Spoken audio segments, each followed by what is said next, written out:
മിഥുന്റെ മരണം നടന്ന മണിക്കൂറുകൾ കഴിഞ്ഞിട്ടും വൈദ്യുതി പുനഃസ്ഥാപിക്കാൻ വൈദ്യുതി വകുപ്പ് തയ്യാറായില്ല. വൈദ്യുതി വകുപ്പ് ഇക്കാര്യത്തിൽ പറഞ്ഞത് ചില പരിശോധനകൾ പൂർത്തിയാക്കേണ്ടതുണ്ട്. ഈ ഇലക്ട്രിക്കൽ വിഭാഗത്തിന്റെ പരിശോധന അത് പൂർത്തിയാക്കി മന്ത്രിക്കടക്കം റിപ്പോർട്ട് സമർപ്പിച്ച് അക്കാര്യത്തിൽ ഒരു വ്യക്തത വന്നതിന് ശേഷം മാത്രമേ വൈദ്യുതി പുനഃസ്ഥാപിക്കാൻ കഴിയൂ എന്നതായിരുന്നു KSEBയുടെ നിലപാട്. ഇതോടെയാണ് നാട്ടുകാർ വലിയ പ്രതിഷേധവുമായി പോയത്. ഒരു പ്രദേശം എമ്പാടും വലിയ രീതിയിൽ ഇരുട്ടിലേക്കടക്കം പോകുന്ന സാഹചര്യമുണ്ടായി.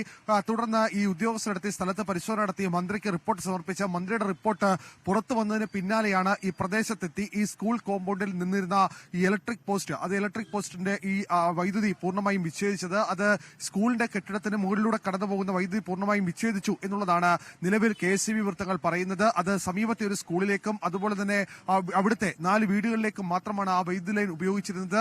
അത് വിച്ഛേദിക്കുന്നു. പകരം സംവിധാനം ഉടൻ ഒരുക്കും. നിലവിൽ KSEBയുടെ റിപ്പോർട്ട് അനുസരിച്ച് ആ വൈദ്യുതി ലൈൻ അപകടകരമായ അവസ്ഥയിലാണ് തുടർന്നു പോരുന്നത്.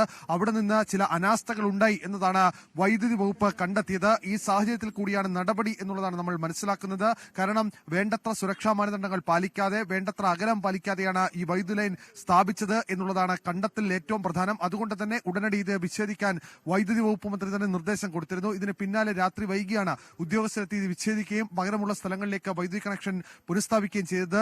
ഒരു ജീവൻ നഷ്ടമായി. ആ ജീവൻ നഷ്ടമായതിന് പിന്നാലെ ഇതുമായി ബന്ധപ്പെട്ട അന്വേഷണമടക്കം പൂർത്തിയാവുകയും ചെയ്തിട്ടുണ്ട് എന്നുള്ളതാണ് വൈദ്യുതി വകുപ്പ് പറയുന്നത്. തങ്ങളുടെ ഭാഗത്ത് തെറ്റില്ല എന്ന വാദം കൂടി വൈദ്യുതി വകുപ്പ് ഇക്കട്ടത്തിൽ ആവർത്തിക്കുന്നുണ്ട്.